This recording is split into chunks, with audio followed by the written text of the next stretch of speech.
नमस्कार दोस्तों, मैं आपका अपने चैनल एचवीएस स्टडीज़ में स्वागत करता हूं। इस वीडियो में आपके लिए रेलवे के एनटीपीसी और रेलवे ग्रुप डी के लिए एनालिसिस कर रहा हूं। प्रीवियस ईयर पेपर का जो पहले आया हुआ है उसको हम यहां पर एनालाइज करेंगे, उसी के ऊपर डिटेल में यहां पर बात करते हुए चलेंगे।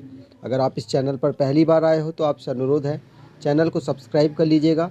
वीडियो अच्छी लगे तो वीडियो लाइक करके ज़रूर जाइएगा। चलिए स्टार्ट करते हैं। पहला क्वेश्चन है, where is the headquarter of the International Court of Justice located.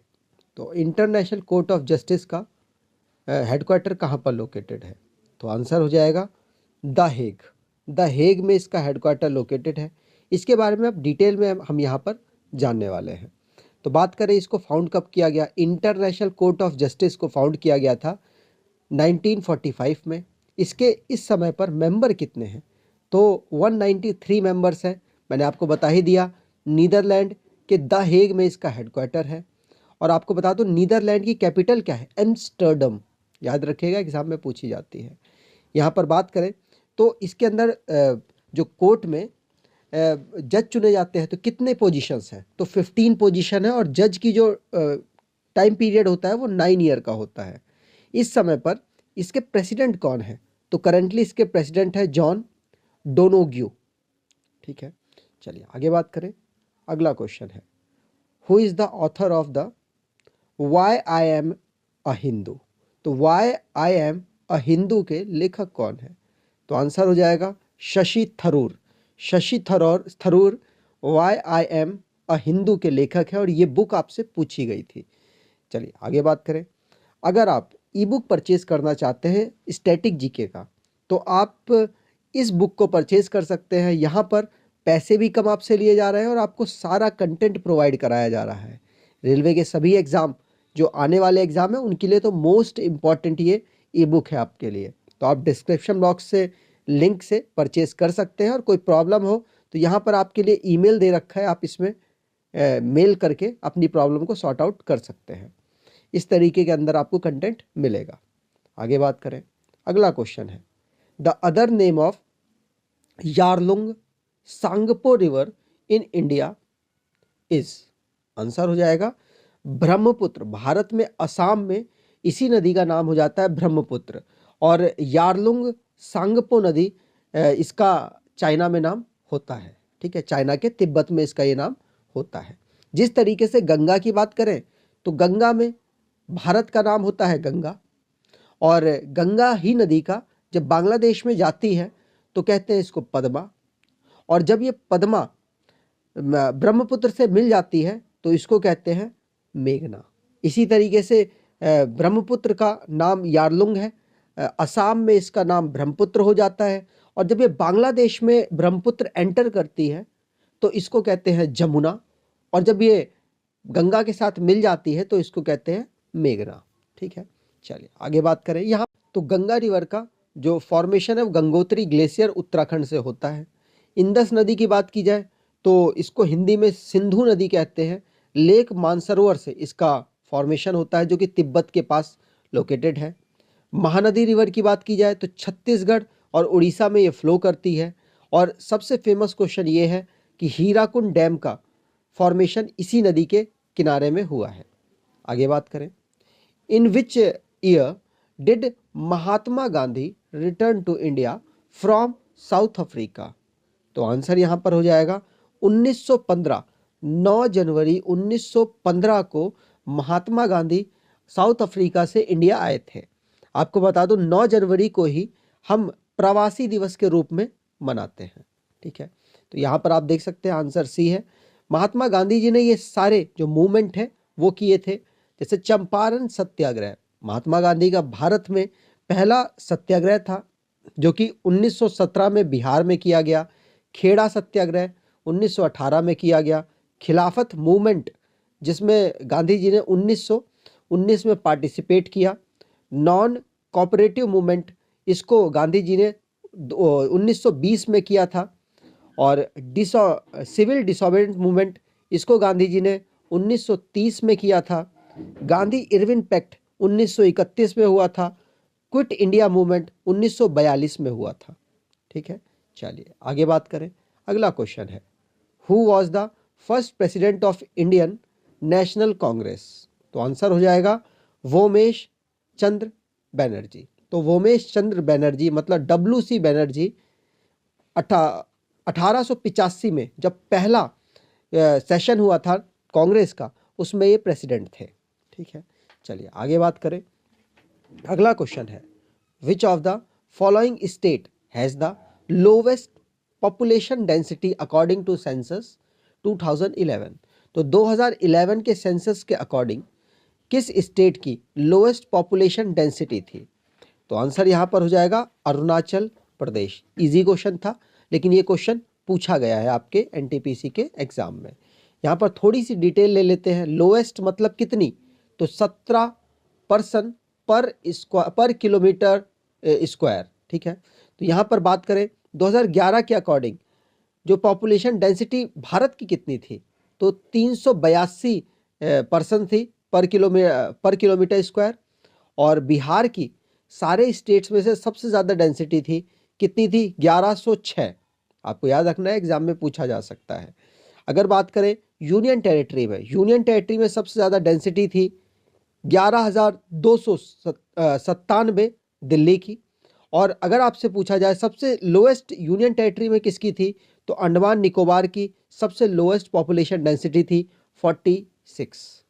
आगे बात करें, अगला क्वेश्चन है, which Indian actress won honour with the UNICEF humanitarian award?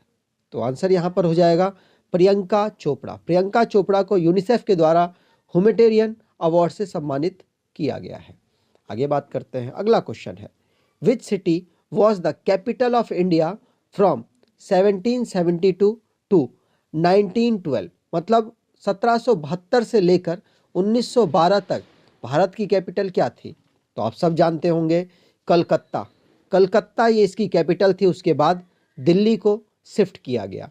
Delhi किस तरीके से शिफ्ट की गई, मैं आपको यहाँ पर थोड़ा सा बताने की कोशिश करता हूँ।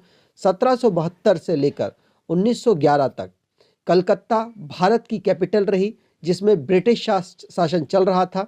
वारेन हेस्टिंग ने ऐसा किया था, जो कि पहले गवर्नर थे जिन्होंने 1972 में अपनी कलकत्ता कैपिटल सेटअप की और वहाँ पर अपना सारा कामकाज शुरू किया। बात की जाए 12 दिसंबर 1911 को दिल्ली दरबार लगा, जिसमें जो वहाँ जॉर्ज वी थे, मतलब कि प्रिंसेस थे, वो भारत में आए हुए थे। उसी के उपलक्ष्य में उन्होंने कलकत्ता को हटाकर दिल्ली को अनाउंस कर दिया था नई कैपिटल। ठीक है, चलिए आगे बात करें। अगला क्वेश्चन है, which among these ports is also known as the New Mangalore port? New Mangalore port कहाँ पर है? तो आप शायद समझ गए होंगे, बेंगलोर के पास में ही है मंगलौर, और मंगलौर कर्नाटका में उपस्थित है। तो कर्नाटका का यहाँ पर आप ढूंढ लीजिए। अगर आप दूसरा नाम जानते होंगे तो आप आसानी से पहचान लेंगे। मंगलौर पोर्ट है पंबमपुर पोर्ट। पंबमपुर पोर्ट को मंगलौर पोर्ट भी कहा जाता है। बाकी सारे ऑप्शंस की भी बात करते हैं अगले स्लाइड में। तो यहाँ पर आप देख सकते हैं तूतीकोरिन। तूतीकोरिन कहाँ पर है? तो तूतीकोरिन है हमारा कहाँ पर? तमिलनाडु में। कांडला कहाँ पर है? तो कांडला गुजरात में है। मोरमुगांव कहाँ पर है? तो गांव से आप समझ सकते हैं गोवा। तो ये आपने सब जान लिए, तूतीकोरिन तमिलनाडु, मोरमुगांव गोवा, और कांडला पोर्ट गुजरात। और गुजरात आप यहाँ देख सकते हैं, Kutch of gulf of Kutch मतलब गुजरात के पास लोकेटेड है। और पंबम पोर्ट को ही न्यू मंगलोर पोर्ट कहा जाता है, जो कि ये कर्नाटका में लोकेटेड है। आगे बात करें, अगला क्वेश्चन है, which among the following monument was not build by Shahjahan? तो शाहजहां के द्वारा कौन सा मोन्यूमेंट नहीं बनवाया गया?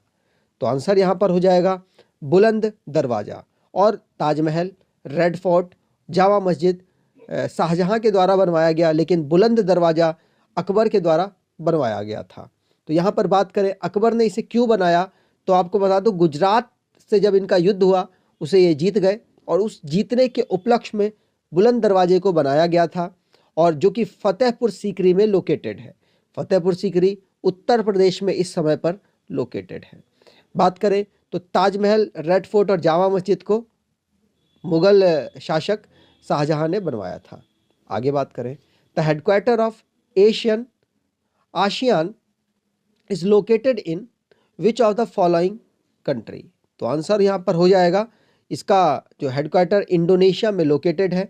इंडोनेशिया में कहाँ पर लोकेटेड है? तो जकार्ता, जो इसका हेडक्वार्टर लोकेटेड है इंडोनेशिया के जकार्ता में। यहाँ पर बात करें तो आसियान, जो कि बहुत सारी कंट्रियों का ग्रुप है, 1966 में ये ग्रुप बना, जिसका भारत पार्ट नहीं है। आगे बात करें, अगला क्वेश्चन है, which of the following article states about the power of parliament to amend the constitution and the procedure therefore.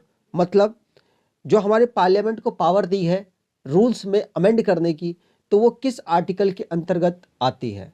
तो आंसर यहाँ पर हो जाएगा आर्टिकल 368, आर्टिकल 368 के अंतर्गत ये आती है।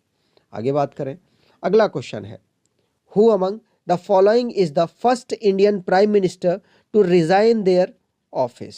तो आंसर यहाँ पर हो जाएगा मोरारजी देसाई, जिन्होंने अपने पद से, मतलब ऐसे पहले प्राइम मिनिस्टर बने जिन्होंने अपने पद से रिजाइन किया था। कब किया था? तो 1977 से लेकर 1979 तक इन्होंने काम किया। उसके बाद चौथे प्राइम मिनिस्टर थे जब इन्होंने रिजाइन किया था। तो आपको ये बात याद रखनी है। आगे बात करें, अगला क्वेश्चन है, who was the founder of Indian reform association in 1870। तो आंसर यहाँ पर हो जाएगा केशव चंद्र सेन। ये सारे क्वेश्चन आपके एनटीपीसी एग्जाम में पूछे गए थे, उन्हीं को मैंने यहाँ पर लिया है जिससे कि आप इससे रूबरू हो सकें। आगे बात करें, अगला क्वेश्चन है, what does TCP stand for which respect to computer network. तो कंप्यूटर की फील्ड में टीसीपी क्या कहा जाता है?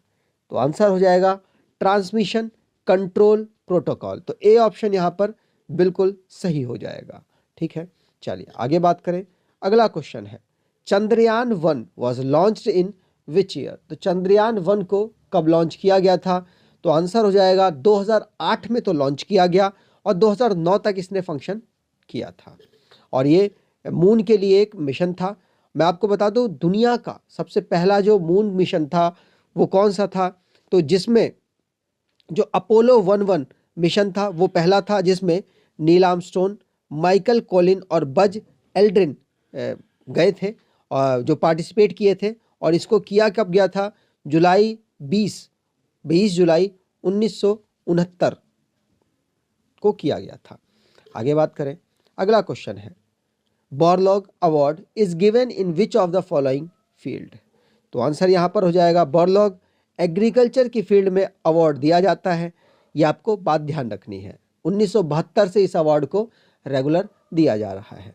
यहाँ पर बाकी सारे अवार्ड्स मैंने भी लिख दिए हैं, जैसे लिटरेचर में कौन कौन से अवार्ड दिए जाते हैं, मैन बुकर प्राइज़, भारतीय ज्ञानपीठ, साहित्य अकेडमी अवार्ड, सरस्वती सम्मान, ये सब लिटरेचर फील्ड में दिए जाते हैं।